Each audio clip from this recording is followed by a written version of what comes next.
right, another test, another bike, another test ride. And I'm on a Ténéré 700 this time.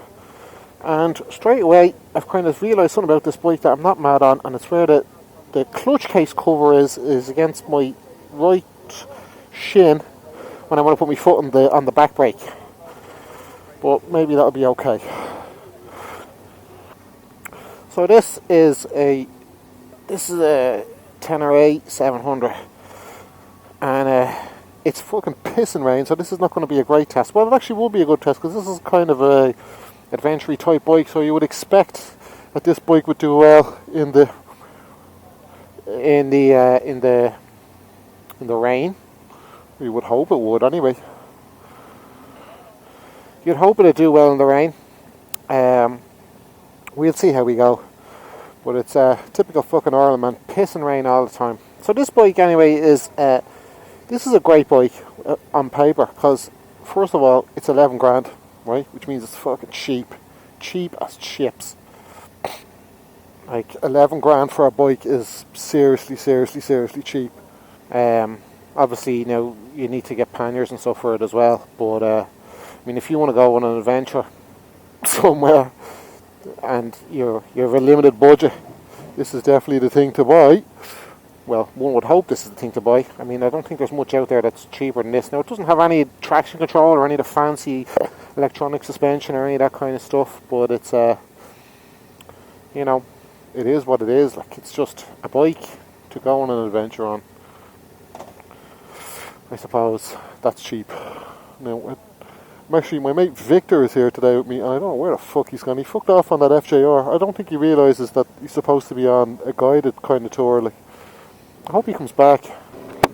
So this is a Ténéré 700. I'm going to call this a T7 for the rest of the spin, and it is absolutely fucking pissing rain now, which is normal for Ireland and normal for Dublin. This bike is, I suppose, it doesn't feel like a small bike, to be honest with you. It doesn't feel small at all. Like, my feet barely touch the ground. It's got a 700cc engine in it, and it certainly doesn't feel small. As I said, it's big. Like, my feet barely touch the ground. It's in terms of its competitors, I suppose again you'd be talking about that V85 that's in front of it, and maybe the Beamer F850 or 650, whichever one it is. I can't remember which one, what the exact name of it is. But the thing this bike has going for it is that this bike costs 11 grand. Okay, so it is cheap, like obnoxiously cheap. Just a shame it's fucking pissing rain, like, but yeah, it's really cheap. So if you kind of wanted to go, you know, touring or go adventuring or off-roading or anything, you can do it quite cheaply now with this kind of bike. Now you can see all the newer bikes, the bikes that I've tested today, all have LED screens. This one's got an LCD. You know, there's a few other bits and pieces on it as well. Like, it doesn't have traction control, it doesn't have wheelie control, it doesn't have quick shifter, it doesn't have any of that stuff. It's just basic kind of bike. Make this as cheap as they can and without compromising on quality, obviously, but you know, there's no bits on it, you know, which makes it expensive. It's actually, the engine is actually really nice, and I haven't got a good spin, got a good pull on now, but they I haven't got to open her up, but the engine does seem quite nice. Like.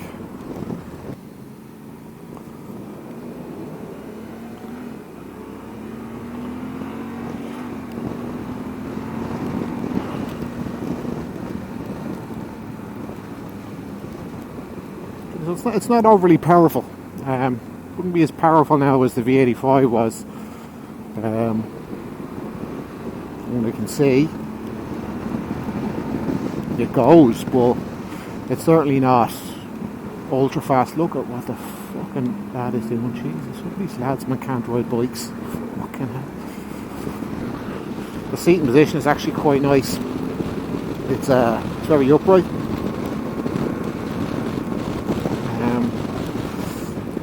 it'd be nicer to I'm not going to be able to see how this handles now because it is absolutely pissing rain. There's no, I'll be able to tell you what it handles like in the rain, but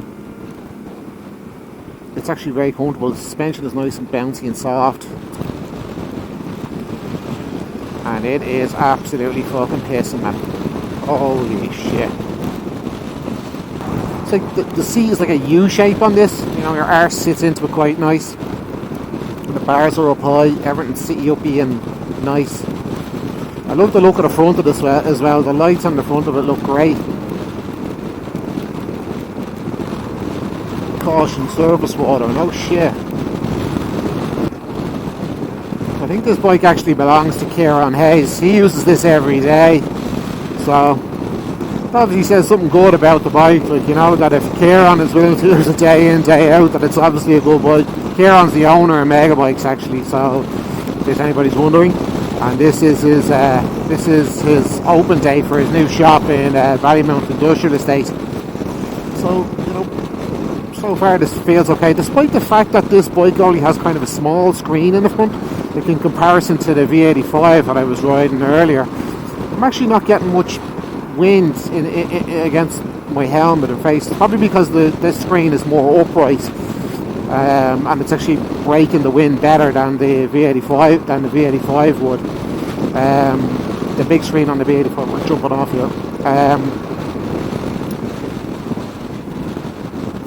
The suspension's very comfortable. Like, it's bouncy, like, you know. It's you know, this bike was. I wanted to ride this bike for a while. When it was initially launched, I think it was a year before last at the EICMA show. There was a lot of press release about it. You know, it was a big thing, like, because they had done the concept, the T7 concept there a couple of years prior, and everybody wanted to go with this, or wanted this to be made available to people, because I think the days of kind of, you know, according to some people, the days of a 1200cc or, you know, 1300cc adventure bikes were coming to an end. Now, obviously that's not the case. There's still plenty of 1000cc and 1100cc adventure motorcycles out there at the moment. But I mean, in terms of, you know, I suppose bikes like these are breathing life back into the, you know, the mid-sized adventure motorcycle market. I do love the look of the front of this bike. It kind of looks like a rally slag, like, you know, it's real rough and ready looking, real all function over form the whole way, as opposed to the Italian bikes, which is kind of, you know, very much they have to look beautiful. You know, if you make it an ugly looking bike in Italy, you know, the mafia show up and kill you. But this is kind of nice now. This is nice. It's not as comfortable as the V85 I tried earlier. It's still quite comfortable. Like, maybe I'm not sitting right in the seat. Maybe I should sit forward on the seat. Maybe the seat is quite narrow, so if you have a big arse like me, you're going to find this maybe a little bit uncomfortable. You know, I'd say this might suit somebody who probably isn't as heavy as me either. I'm currently about 14 stone, I think.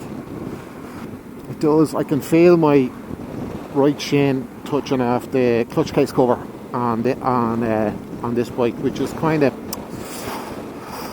wouldn't be mad on that now, to be honest with you. Especially when I want to back brake, it really twitches. Maybe I've got the wrong boots on. I've got SMX boots on at the moment, which probably mean which are real sports bike boots. They're not really. Again, I'm ruined with the quick shifter. I tried to shift up there and I wasn't able to because I didn't have a quick shifter. But yeah, apart from that, it's grand. It's a nice bike. It's really light and nimble, like really light. I'd say if you were going kind of on touring on your own, yeah, this would do the job. If you had two people, like if you were two up, then no, maybe not so much. You might need something bigger, like that FJR in front, maybe that Victor's driving, with the red helmet. But this has off-road ability as well. Like, you know, it's actually, there's a lot of ground clearance between the bottom of the engine and the ground. So you do a bit of off-roading in this as well. One thing I've noticed as well is that the dash is doing a lot of bouncing, like on bumpy roads, which isn't really great. So the body of this bike is actually quite narrow, but the bars are wide, so it's kind of an interesting feeling. I like adventure bikes that have these kind of things on as well, like the kind of handguards. But it's nice. This is a nice bike now. Like, for 11 grand, you literally cannot go wrong for 11 grand. Like it's cheap, really fucking cheap. It's quite bouncy. It's comfortable. It's got power outlet as well on the top for your GPS. Everything is kind of mounted and everything is available. I don't know if what Tour Tech and stuff do for a bike like this. I would imagine they do quite a lot of equipment. So the engine is very smooth. Like I'm going up and down the gears here and accelerating and slowing down using the engine braking and stuff like that. It's actually really, really, really smooth engine. It's not choppy or lumpy at all.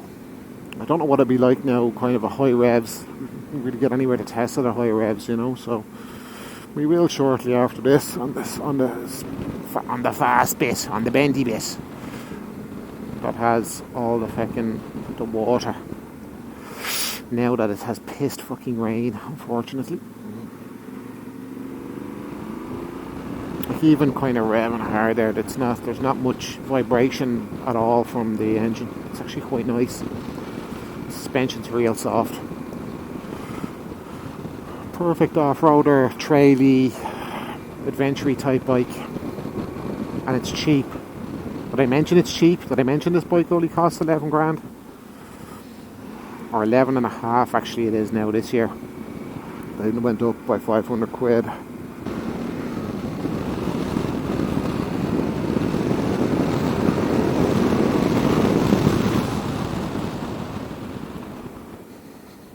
Whoa, ABS kicking in.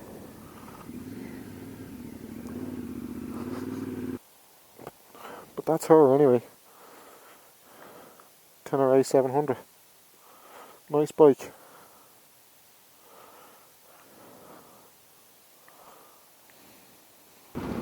So one thing I noticed is that this is not a fast accelerating bike. You know, it's not. I base a lot of the kind of stuff I look at on, you know, sports bike, because that's what I like. You know, I'm into my sports bikes and fast bikes. But I suppose that's not what this is for. This is primarily a tour intervention. This is in it for the long haul. It's something that's going to be reliable, a bit of a workhorse. You know, for 11 grand, 11 and a half grand, you just cannot go wrong. Like, I mean, the equivalent KTM would probably be the 790 Adventure. Okay, that's as far as I'm aware, that's 14 and a half grand. You know what I mean, or even 15, I think, with all the bits on it. Like, you know, it's nearly 50% more expensive than this. You know, so if you were picking between the two, you'd be hard pushed to give yourself a reason why if you were buying an adventure bike, a mid-sized adventure bike, and you didn't care what you'd had, like, as long as it just did what you needed to do, you know, you'd be hard pushed to find a reason to buy the KTM other than the reason being, I want a KTM, when something like this is available. It's I would change the seat, I think. Okay, yeah, it'll do it, like, how it goes. It does go. Just, I suppose, not as fast as I'd like to go. So I'm in 6 now. Actually a good speed test on this now.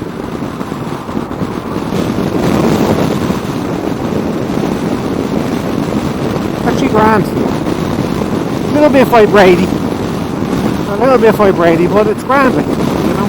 And even at this speed, that wind, that screen in front of me seems to be shielding most of the wind away.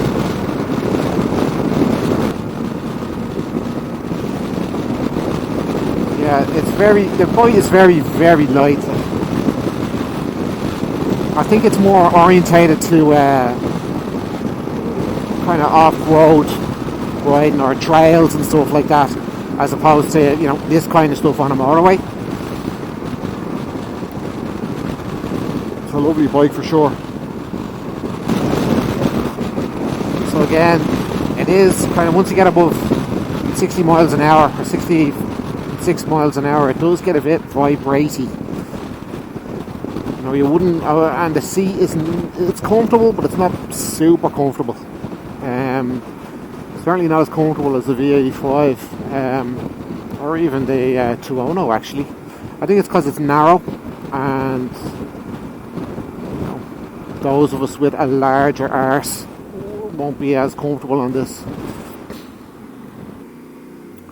But yeah, this is a good bike. Good bike. Very basic in what it is. It's just kind of, as I said, it's, you know, just it's all you need and no more. That's what it's designed to be. That's why it's so cheap. Like, for somebody starting out doing adventure biking and stuff like that, well then yeah, this would be a great thing to buy. Or even, what the fuck is that? Lump of rubbish. This would be a great machine to buy. Or even those who are kind of, you know, would maybe only go one or two tours a year, like, you know, and want something that can carry a heap of luggage and panniers and things like that, and maybe do a small bit of off-roading, well then yeah, this would be definitely the thing to buy.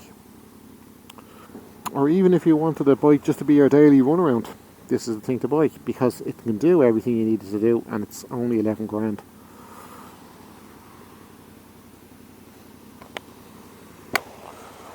Like 11 grand, like, for this.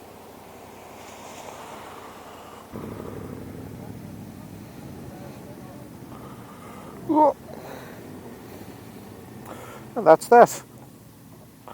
Yep, for me, this is awesome bike. Great yoke. Perfect for those starting out doing touring or adventuring and that kind of thing. Does everything you need it to do. Great stuff. Great stuff altogether.